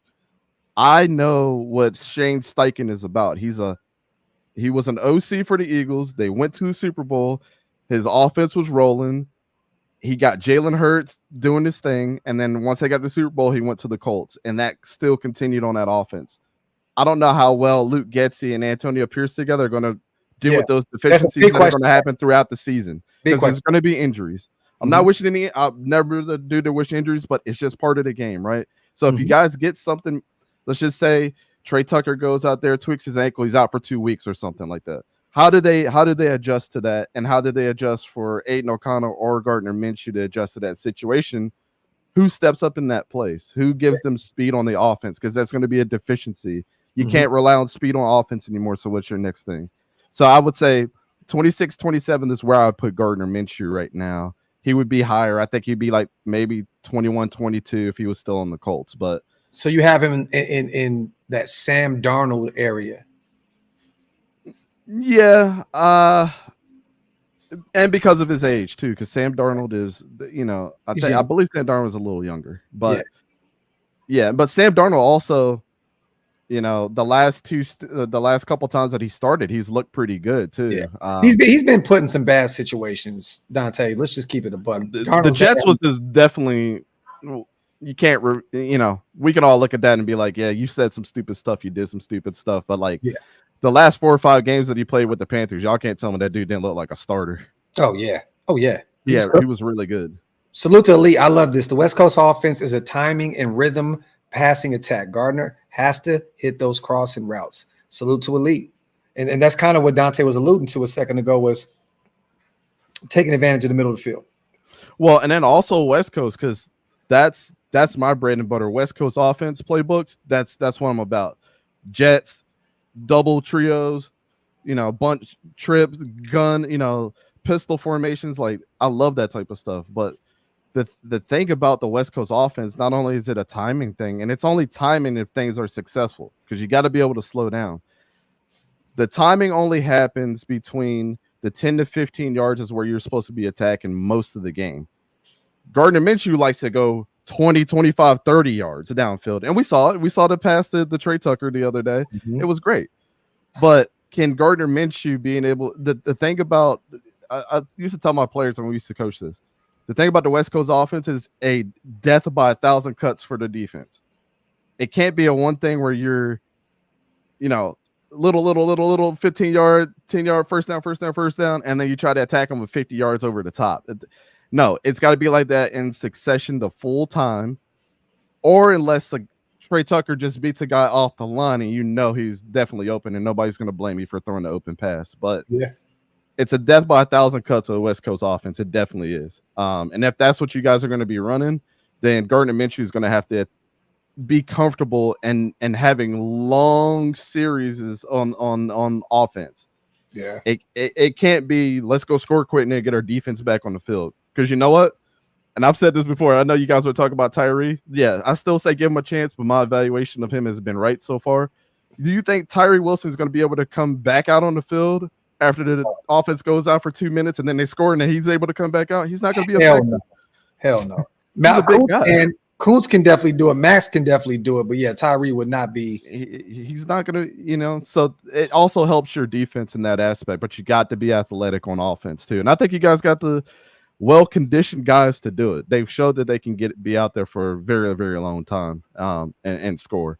Offensive line, I don't know. That's the big. You put the question mark around that.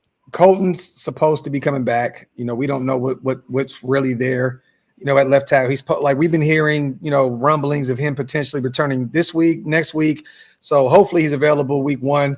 And then JPJ finally returned. He's had the non-contact jersey on, so he's still out there trying to get right with that concussion, and that's still scary, man. I didn't know initially it was a concussion because what I was told was it was a lower leg extremity, that like a lower leg injury that I heard, and then they said that it was a concussion. I'm like, hold on, like this is something that he had a problem with at Oregon.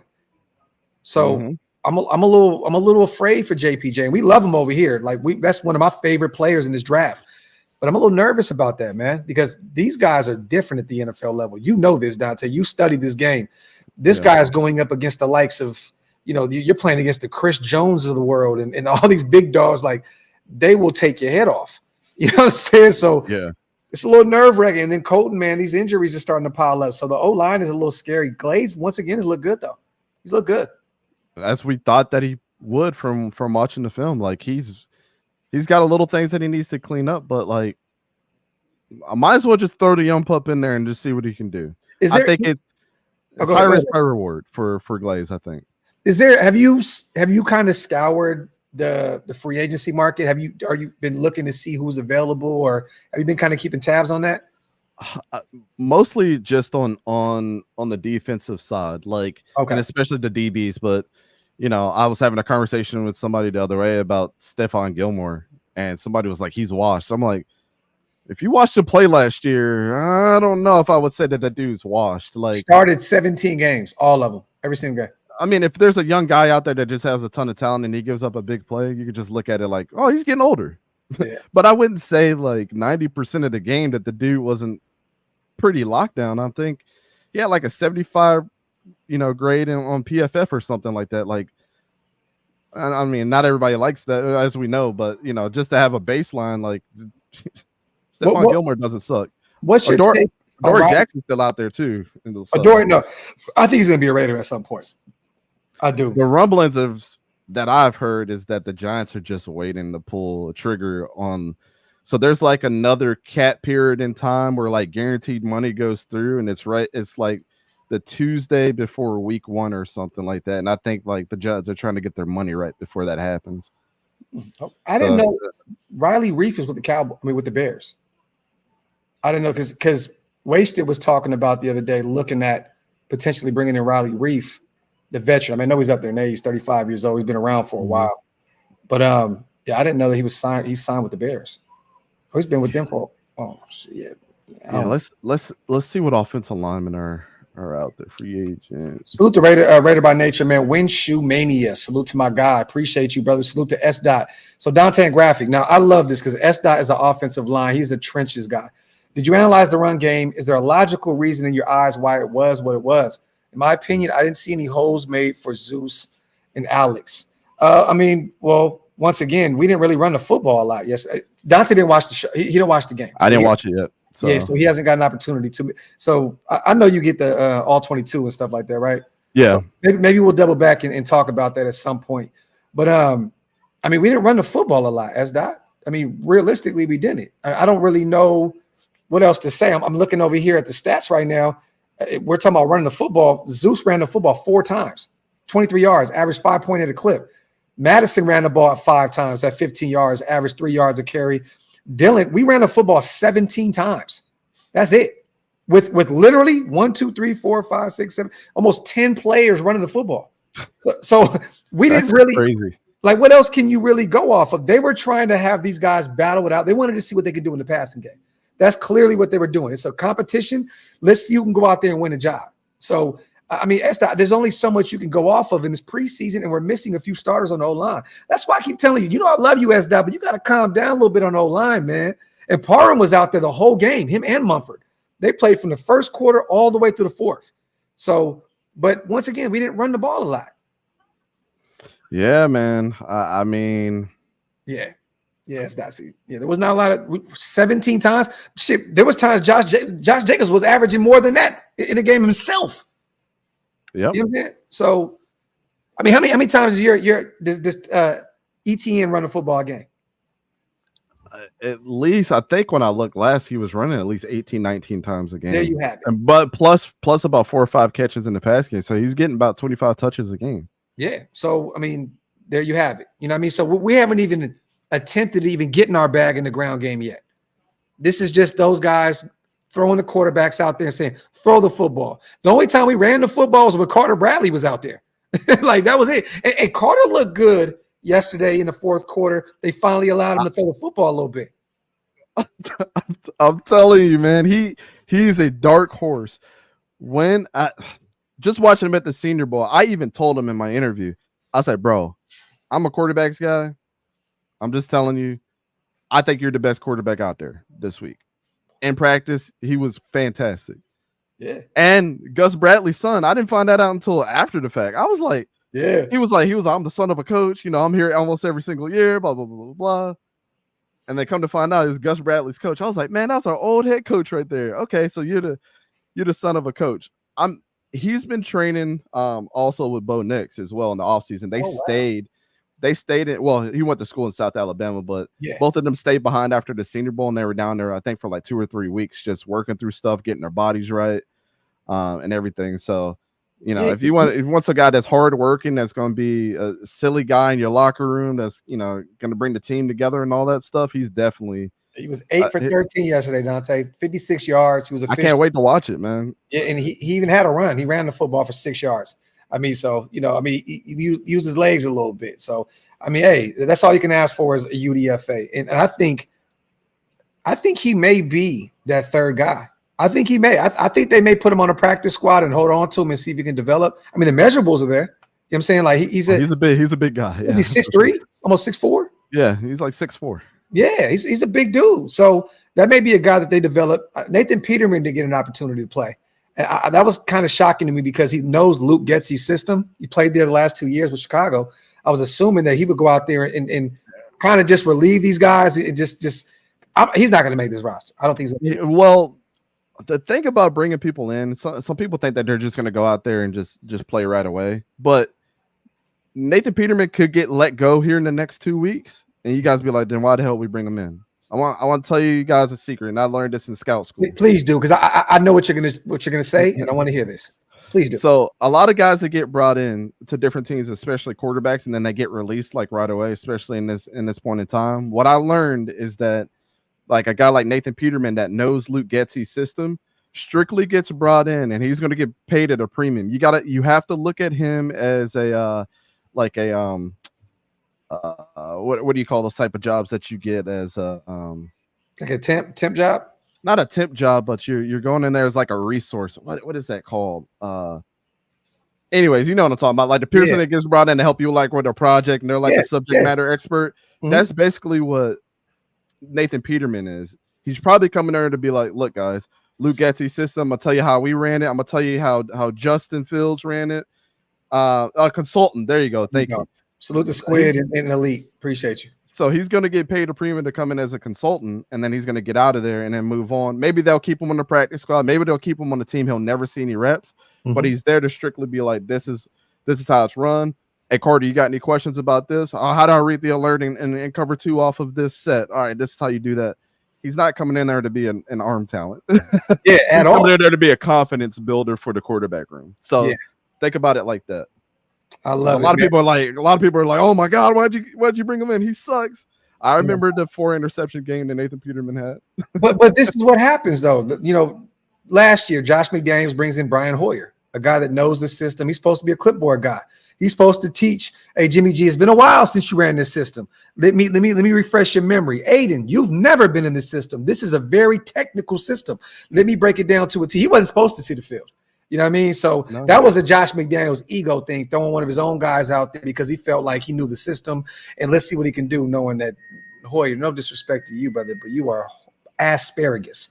So this will prove my point here. How many times have we seen former players go back to a team for like a week or 2 and then get let go?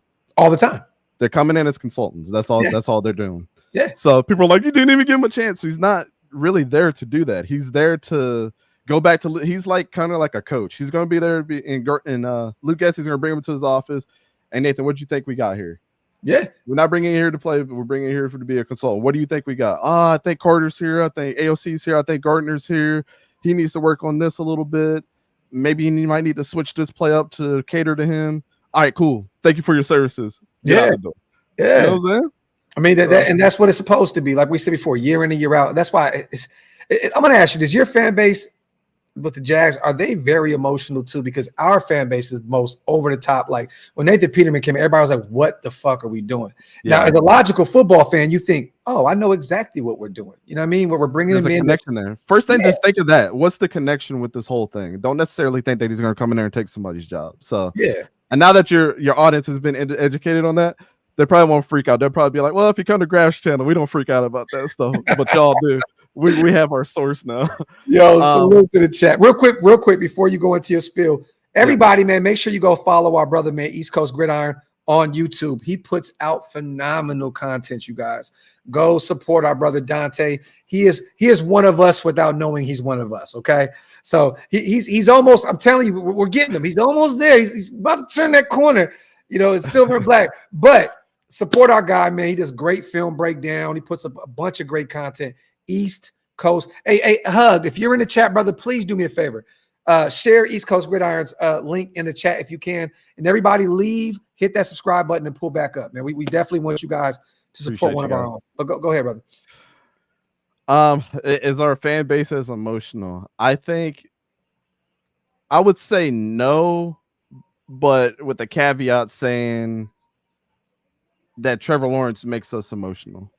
Okay. Well, but let me say this. As a fan base, because we've been there, right? I've been a Raider fan my entire life. I remember I was there drafting Jamarcus Russell really early. And then it doesn't work. Like you guys took Trevor Lawrence, and you're assuming this is going to be the next guy. He was supposed to be the fucking Patrick Mahomes of the NFL. Like, let's not act like he wasn't supposed to be that guy, right? And I'm not saying there's not enough. There's still time for him to turn that corner. But he was supposed to be one of the ones. When you take a guy that early, it's easy as fuck to be we were talking about it for 2 years. That's who we were going to tank. And we tanked 2 years to get Trevor Lawrence. Yeah. 2 years. Yeah. And he's better than his teammate, Mac Jones. It's crazy. It's easier when you draft a quarterback that early and it doesn't work out for your fan base to freak out a little bit. So I respect that because you guys went to an AFC championship with Blake Bortles at the quarterback position. You guys just built that defense up and did what you were supposed to do. And you guys always found a way to have these mean duos at the running back position. I'm like, how the hell do you guys back in the past, when you guys were first an expansion team? Maurice Jones-Drew. Yeah, it's like, how the hell do y'all do this? So I understand the frustration with that. But I'm only asking because our fan base, I love you guys. You know this. But last night I'm covering the preseason game. We had about 1,500 people in here, and everybody is freaking out, bruh. Playing against the Dallas Cowboys. They got a bunch of 3s and 4s out there. We got some starters out there. Don't get me wrong. Jack Jones, Max, a lot of those guys played. How do you describe the looks in preseason, Dante? I want from you. Let the audience vanilla, right? They're not going to give up a lot of looks in preseason. Yeah. I mean, it's like at the end of your game. I remember specifically when I was watching that. Antonio Pierce is calling pretty much exhausting all your timeouts, and people are like, what? I can already tell a lot of people in the crowd are like, what the hell are we doing? Let's just get out of here. Like, let's leave. Like, let's take our loss and on the chin. Yeah. But what people don't understand is like there may be a look or something. It's kind of like going in practice mode on Madden. And you're really trying to get familiar with that one player on your team. Let me see what his juke move is like. Let me see what his X factor ability is and how I can utilize it. Yeah, that's what they're trying to do as a coaching staff, basically. Not to give like a video game analogy, but just kind of make like the casual person understand. And preseason, even when we were in high school or in the spring games at colleges, this is what they're trying to do. It's not meant to like run the score up or like simulate a situation where we're like, we're down in the dirt right now, and what are we doing?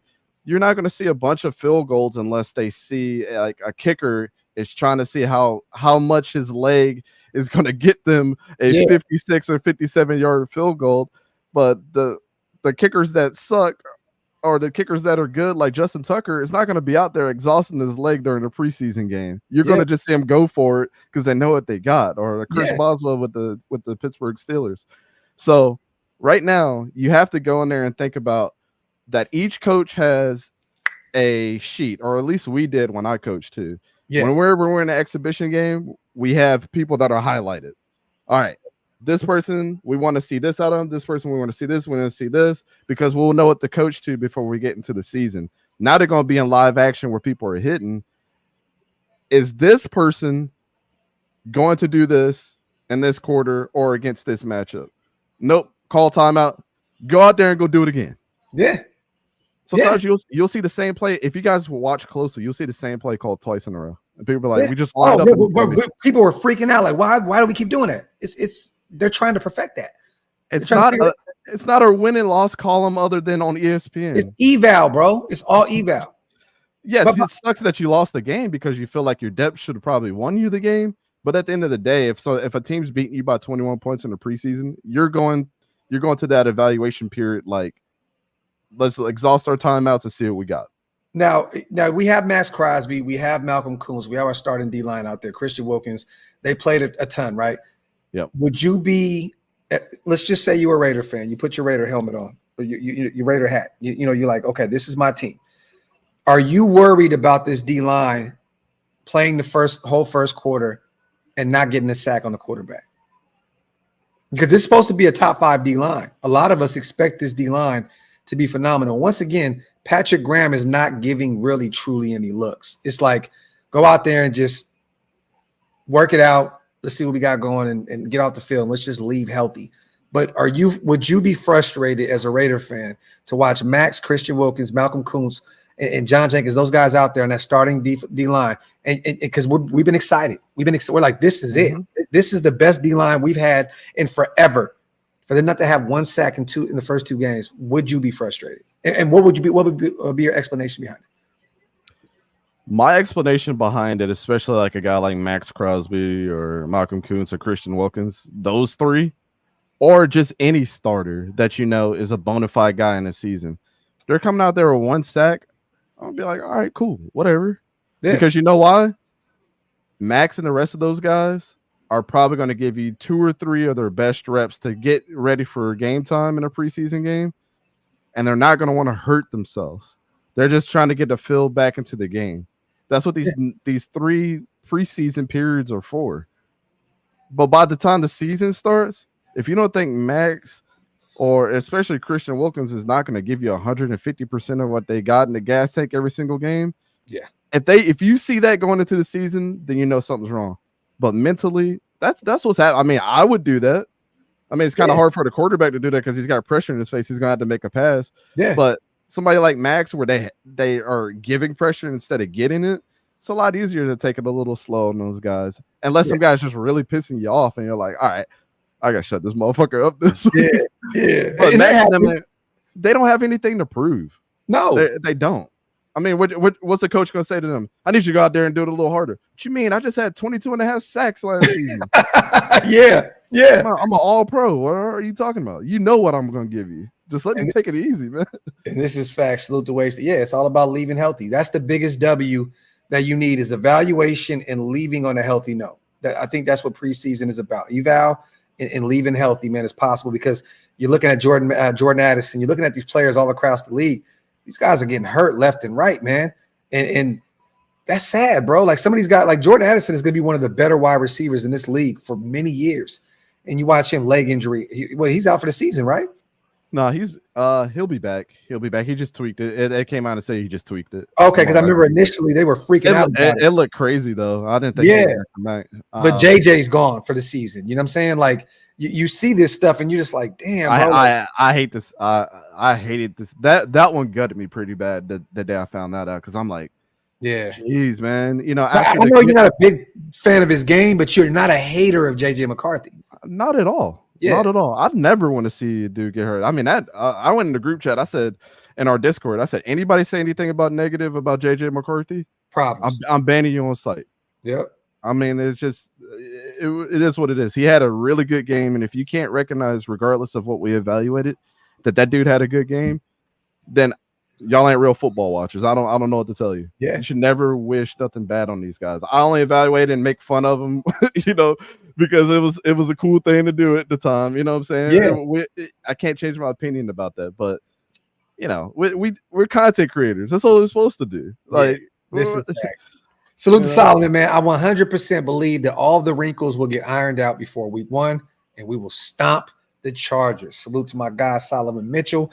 Also, salute to Stem T. What are the odds this is an Academy Award winning rope-a-dope? I mean, preseason is pretty much a rope-a-dope. I mean, there's a lot of teams that go 0-4 and they end up winning the championship. I mean, it happens year in and year out. I mean, we were the preseason champs every year with Josh McDaniels those 2 years and shit the bed. It happens. And guys, I'll say this because listening to you earlier about like all the beat writers and things like that are at the practices. Even from my side, and I'll always say this even on my film studies and everything, because I played, because I coached, because I went to scout school, all that other stuff. Taught to these guys. Take what I say with a grain of salt. Make your own opinion for everything, but make sure it's an educated opinion on everything. You can watch the games back. There's people that are breaking down that have different opinions too. It sucks even more for the beat writers because we don't have inside access like they do. So when you have 2 or 3 opinions, really go in there and just say, I'm gonna wait till I watch it on myself and what they do on the field. Yeah. They're going to be wrong because a lot of these beat writers have never played, they've never coached, they don't understand that stuff. Now, if me or Graphk was to go out there and say, this is what we evaluated, guess what? I can show you my notes from the Senior Bowl of every single player that I focus on, what they did, every single rep. Yep. And I can say, look, this is what I saw them do throughout the practice. Mm-hmm. None of these beat writers are doing that. They're just giving them their opinion. So they're writing notes. Shout out to them. Yeah. They got to get a quick article in to push it out and get clicks. Yeah. On me and Graphk, we got to get you guys the content and what you guys need to see. Yeah. So, do you do all 22 during the season? We haven't last season, but halfway through the season, we started watching a lot of college players that are for the the upcoming draft. But I think on Fridays, I'm gonna start doing late night film study Fridays of the previous week, like a game that like a team had where they just blew somebody out, or like they just had a really good game. We're gonna go and just break that game down on all. I'm only asking because I know the film breakdown stuff. We were getting kind of hit from the NCAA. It was the Big Ten, bro. They always do that. Yeah. Okay. Like, can we do all 22 live from the NFL? I'm gonna test it out. Let me test it out on my live to make sure that they don't put anything on it. Actually, no, I did, but I had actually broke up the play, so I don't know if like we were just to do like a full out game or just all 22.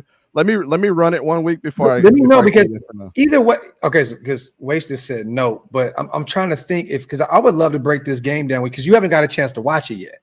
So maybe sometime this week we can break down the Raiders and Dallas game.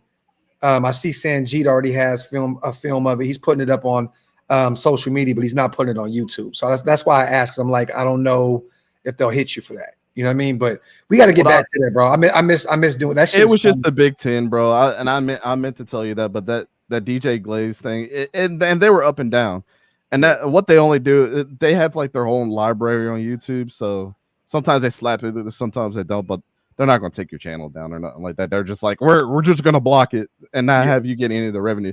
That's like the rest of yours is probably fine because we didn't do the Big Ten. That was a great show, bro. I'm like, we got Denzel Good over here. Like this was fun, and it's like I had mine all chopped up, so it's all over the place. But it was. I'm like, God, come on, man. Real quick, man. Let everybody know before we get out of here where they can follow you at, man. Social. Yeah, I got to run that live here at 8 on the watch my boy Bo Nix. Sorry. No, it's all good, brother. Let him know. Hey, Bo's been cooking too. I heard he's been cooking. Yeah. So, like I said, I always tell y'all, man, Google.com, type in East Coast Gridiron. If you like what we do, come over there, join the chats, ask questions. I'll try to answer your questions as in-depth as possible, and just come hang out with us, man. We're, a real cool group of guys, especially when the season starts around. We're going to put out a bunch of lives. If you want to get a preview on a lot of these college guys before they actually get to your team, or get to other teams that you're interested in, we're already talking about them before everybody else talks about them. So, yeah, just come over and hang out with us. Don't subscribe if you're never going to come through. There you go, man. Salute to our brother, man. Go get ready for your live. I'm gonna call you this week. Let's put some in motion. All right. Appreciate y'all. I'll see you later. Up, man. Salute to my guy, man, Dante at East Coast Gridiron. One of my favorite people in the universe. Great football mind. Salute to my dog. Wasted. You are hilarious. This is Ho Knicks. Ho Knicks. Ho Knicks. Yo, salute to everybody here in the building, y'all. We're almost 2 hours in. I'm gonna get the hell out of here. We talked about, Gardner Minshew being named the quarterback 1. Aiden will be the quarterback 2. I see a lot of people were in an uproar today. It wasn't the move that I wanted, but you guys, let's get behind our quarterback. Pause if necessary. It is Gardner Minshew era, baby, in Las Vegas. So we got to run with it. Salute. Hey, Wasted, pick up your phone. I want to talk to you about this show. But other than that, man, salute once again to our proud sponsor. This live stream was powered by BetUS, you guys. If you get an opportunity, go check out BetUS, where you can get 125% bonus on your first 3 deposits up to $2,000. They are the fastest payouts in the industry. Check out the link in the description, and also the link will be pinned in the comments section. Other than that, OakLosVegas.com. Go check it out. And once again, man, salute to all the new Green Dot members in the building. And man, once again, man, I love y'all. We're gonna be active all week long. Oh, hey, and gotta update you guys. Dylan will be on the show soon. He will be on the show soon, probably in the next few days. So we've been talking. We're putting it into motion now. So Dylan Lauby, our rookie out of New Hampshire, will be on the show here once again very, very soon. So stay tuned for that. Other than that, man, love y'all. Appreciate y'all as always. I'm out. One.